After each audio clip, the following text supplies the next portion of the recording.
Opinion ceasefire with Pakistan. Remember, a leopard cannot change its spots. On May 10, US President Donald Trump announced through his X handle a ceasefire between India and Pakistan effective 5 p.m. East. It was apparently after Pakistan had cried on his shoulders and played the victim card to the hilt. Never the one to pass up an opportunity for limelight and media arclight, Trump used the opportunity to bail out the US client state, which Pakistan is, with a $1 billion loan. IMF loans come with a list of conditionalities including privatization, global tender for major government contractors, downsizing of government departments, etc. One wonders if the impugned loan was hemmed in by the condition that it will not be diverted for military use, including buying arms and ammunition. It is common knowledge that the use-based manufacturers and contractors normally benefit from such conditionalities. Be that as it may. Whatever the contours of the ceasefire, the entire world knows that one doesn't trust Pakistan any more than he trusts a rattlesnake, except when he has the upper hand, like China and the US have had for a long time in their relationship with Pakistan.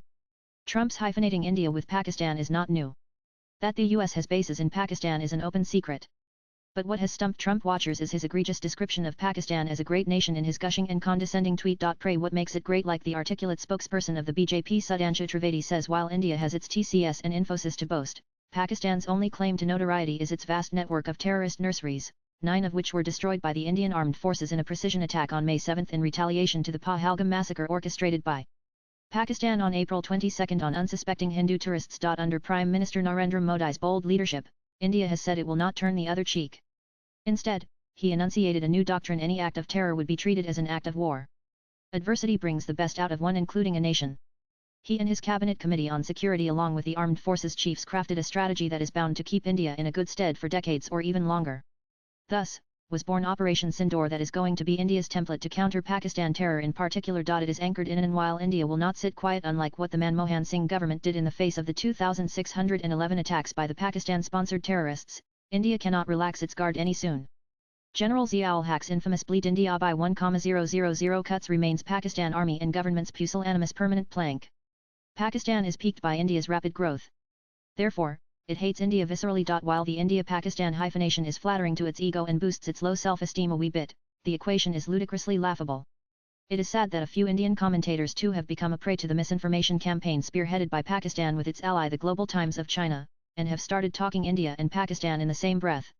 They counsel restraint on both, touch a copyright, little realizing that the provocation came from the stealthy neighbor who cannot be wished away, as the former PM Atal Bihari Vajpayee famously remarked once. The Congress trying to score brownie points by pitchforking Indira Gandhi's feat in carving Bangladesh out of Pakistan in 1971 in juxtaposition to Modi's Operation Sindoor is unfortunate, churlish, and puerile.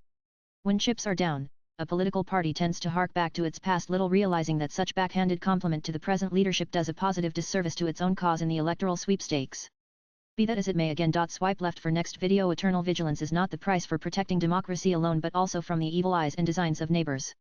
That Pakistan harbors evil intents for India is trite and is not likely to slacken.